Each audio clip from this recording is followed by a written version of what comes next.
Let's get ourselves connected. You gotta get yourself connected.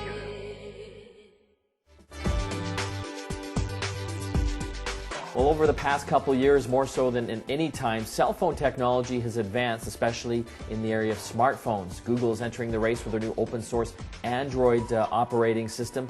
Apple's introduced the iPhone, and there's a slew of other new technologies coming down the pipe. We're going to discuss that with Jack Kapica from the Globe and Mail. Thanks for joining us, Jack. Thank you, Mike. What do you think's the most significant advancement as far as cell phone technology over the past couple of years? Well, it's obviously the smartphone, what they call the 3G phone, which includes email and web surfing, along with your simple, what was it called? Telephone calls, that's right.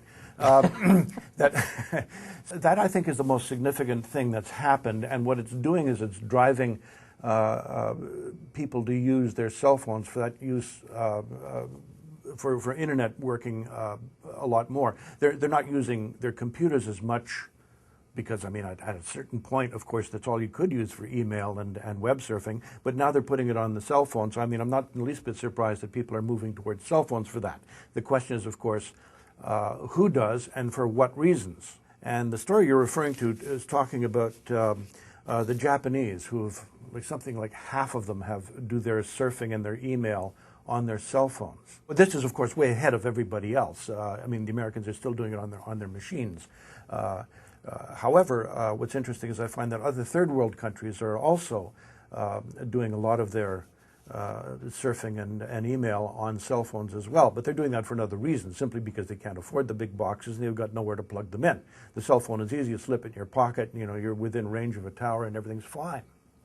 Well, it's interesting just how fast that's advanced as far as the email and web surfing, and what kind of impact that will have just on other types of technologies, including things like laptops and desktops. Will we be using those as much, because we can do a lot of these things on cell phones, which makes us a lot more, I guess, mobile, being able to be anywhere? Well, I think it's a cultural issue that we're discussing here, not really a technological one. It's what you feel most comfortable with carrying.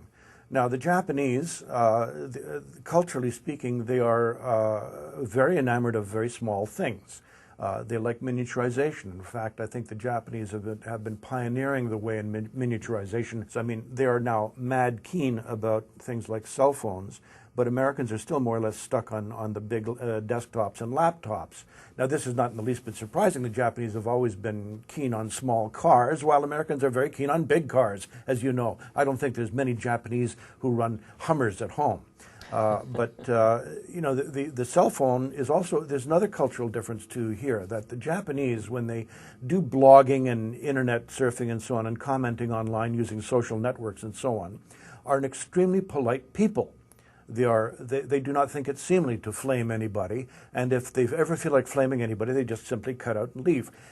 As a result, social networking sites, blogging sites and so on, tend to be a lot more polite, a lot more civil, and ultimately a lot safer place to be. So as a result, you tend to feel a lot more comfortable going online that way. Does this make any sense? It makes a lot of sense to me. Jack, I want to thank you for your insights onto this, and thanks for joining us. Thank you, Mike. That was Jack Kapica from the Globe and Mail. You can check out more of Jack's fine work on globetechnology.com.